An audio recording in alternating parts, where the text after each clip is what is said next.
You're about to take a deep dive into one of the biggest true crime cases in the universe, or at least on our part of the planet. From the Hidden Killers podcast and True Crime Today. All right, so today we're really diving into a mystery that's both captivating and really unsettling.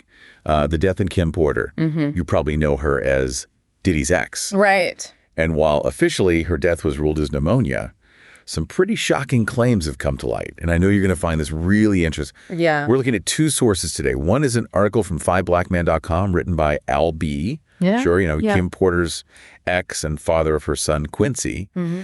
And then our other source is an article from International Business Times about some really shocking things revealed in Porter's own unreleased memoir. Wow.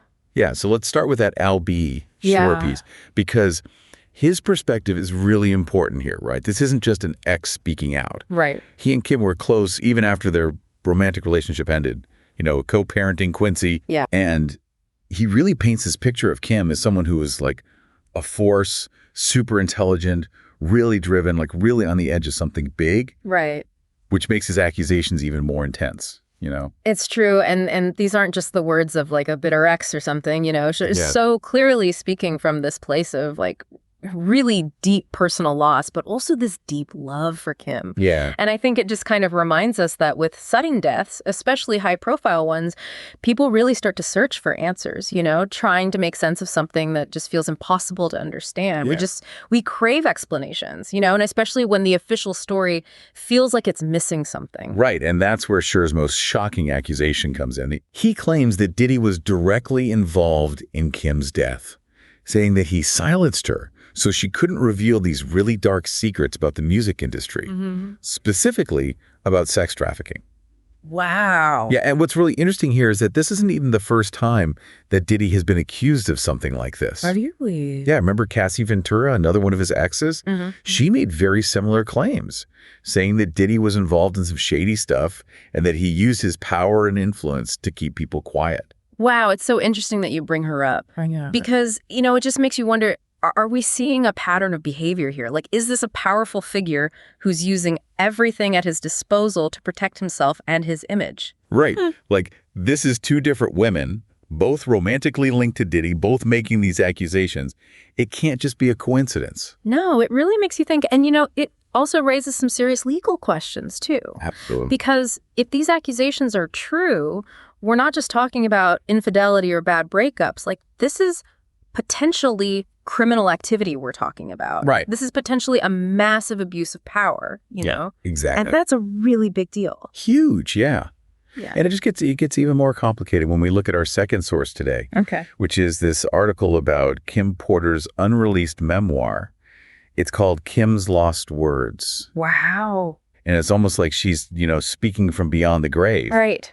And what she reveals in the book is even more unsettling. Yeah, these posthumous accounts are always so tricky. Because on the one hand, you have this perspective that's raw and unfiltered, something that wasn't shared when the person was still alive, Right. But it's so hard to actually prove anything, to know what's true and what's, I don't know, maybe exaggerated or completely made up. Yeah, for sure. It's just really hard to tell sometimes. And we don't have the actual book. Right. But this article from International Business Times, they lay out some pretty serious accusations. Oh, okay. Saying that Porter's book goes into really specific detail about Diddy's alleged relationships with underage boys. Oh, wow. Even claiming that she had videos to prove it. See, that's where it crosses the line, It goes from being like, juicy gossip to possibly criminal. Totally. Because now you're involving minors, and that adds a whole other layer of, legal and ethical issues. Look, yeah. I mean, if those videos exist, what's on them and how Porter got them, that's huge. Yeah, it's kind of mind-blowing, you know? Like, this isn't just about Diddy's personal life anymore. It's about potential abuse and exploitation. Exactly. And then the article mentions this, like, chilling detail. Okay. About Kim's alleged final memoir entry, written right before she died. And she just writes, "He got me." Oh, wow. It's really creepy. I get chills just hearing that, especially considering the timing. I know. But I mean, we can't jump to conclusions based on just 3 words, but you have to wonder, Was Kim about to expose something much bigger? Did she fear for her safety? Right. Like, those are serious questions. And if that's the case, like, doesn't that just change how we see her death? The pneumonia, which is awful no matter what, but at such a young age, it now just feels, I don't know, like maybe too convenient. I totally agree. It definitely makes you question the official story, especially when you think about the power dynamics here. Yeah. I mean, Diddy's a huge name. He's got money. He's got influence. It makes you wonder who benefits from Kim Porter's death being, wrapped up so quickly and quietly.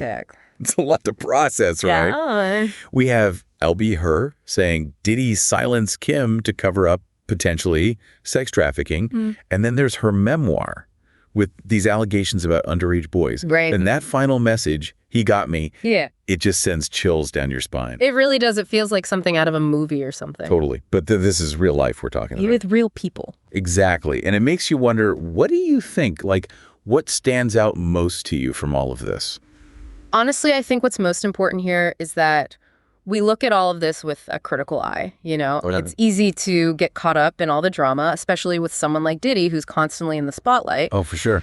But we can't forget that at the end of the day, these are just accusations. Right. And everyone deserves to be treated fairly until proven guilty, You're absolutely right. We can't jump to conclusions. Exactly. But we can look at the information we have and ask some hard questions. Absolutely. Like, for example, if her memoir is as explosive as this article makes it seem, right? Where is it? Exactly. Who has it? And what about those videos? Were they ever investigated? Right. Like, those missing pieces are crucial here because without concrete proof, it's all just speculation. Right. And speculation can turn into rumors and misinformation really quickly. Oh, yeah, totally. And I think that's one of the biggest takeaways from all of this. What's that? The importance of thinking critically about what we see and hear, especially now when there's so much information constantly being thrown at us. So true. It's so easy to just fall down these rabbit holes of information. Right. But it's our responsibility to be careful and to question what we're consuming.